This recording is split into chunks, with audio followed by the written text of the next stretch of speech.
हाँ फ्रेंड्स, इस वीडियो में हम आपको बताने वाले हैं नीरी सिरप के उपयोग, खुराक और दुष्परिणाम यानी साइड इफेक्ट्स के बारे में।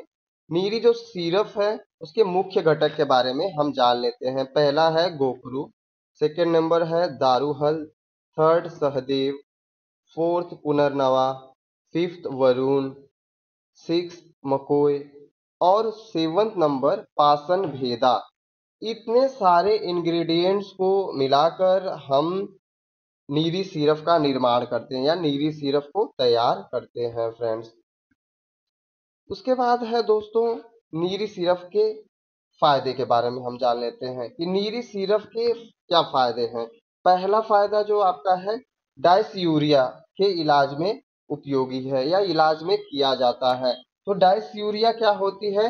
डिस्यूरिया मूत्र मार्ग या मूत्र के छिद्र में दर्द या जलन, चुभन या खुजली की अनुभूति है जो पेशाब के साथ जुड़ी होती है। ठीक है फ्रेंड्स, अगर इसमें क्या होता है, मूत्र मार्ग के छिद्र में जलन या चुभन जैसी या खुजली जैसे सिम्टम्स दिखाई देते हैं।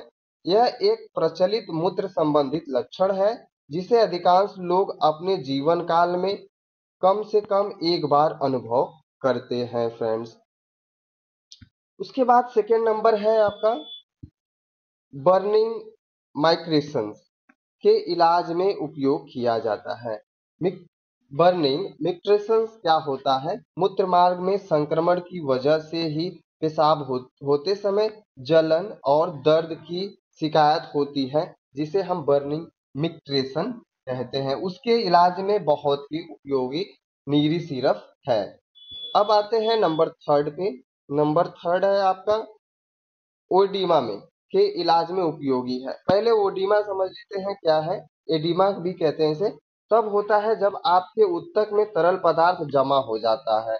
ऊतक में तरल पदार्थ जमा कब होता है? जब हमारी किडनी ब्लड को प्यूरिफाई करती है। उस समय कुछ जो क्रिस्टल होते हैं वह फिल आ जाते हैं आपके वापस किडनी में, यानी कि फ्लो बैक होते हैं, जिसे यूरिन रिटर्नेशन कहा जाता है, जिसके वजह से हमारे ऊतकों में फ्लूइड्स इकट्ठा हो जाते हैं। यह अक्सर आपके पैरों और टांगों में या ठंगने में देखने को मिलता है। नंबर फोर्थ पे आते हैं दोस्तों। नंबर फोर्थ है आपका नॉन स्पेसिफिक यूटीआई के इलाज में उपयोगी है। नॉन स्पेसिफिक यूटीआई यानी कि यूरिनरी ट्रैक इन्फेक्शन क्या है? इस प्रकार का यूटीआई तब हो सकता है जब जीआई बैक्टीरिया गुदा से मूत्र मार्ग में फैल जाती है। ठीक है, जीआई से ट्रैक से जो मूत्र मार्ग में जब बैक्टीरिया फैल जाती है तब यूटीआई इन्फेक्शन होता है। मूत्र मार्ग का संक्रमण यौन संचारित संक्रमण के कारण भी हो सकता है दोस्तों। ठीक है, नंबर फिफ्थ पे आते हैं। नंबर फिफ्थ है आपका किडनी स्टोन फॉर्मेशन के इलाज में उपयोगी।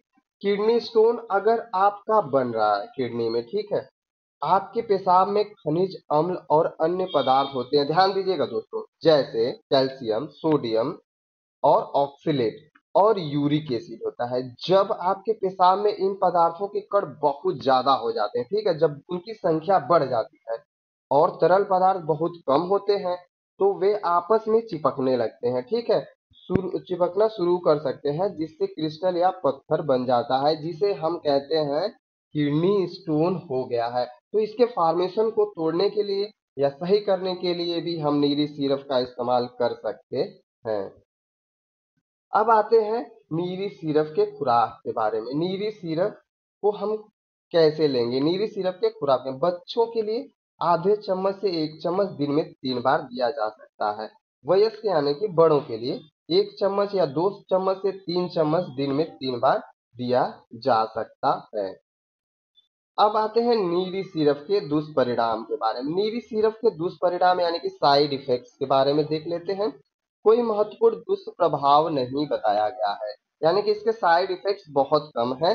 हालांकि विशिष्ट एलर्जी वाले व्यक्तियों को इसका उपयोग करने से पहले अपने स्वास्थ्य सेवा प्रदाता से परामर्श कर लेना चाहिए। गर्भवती महिलाओं और स्तनपान करने वाली माताओं को इस सिरप को लेने से पहले डॉक्टर से परामर्श कर करने की सलाह दी जाती है फ्रेंड्स।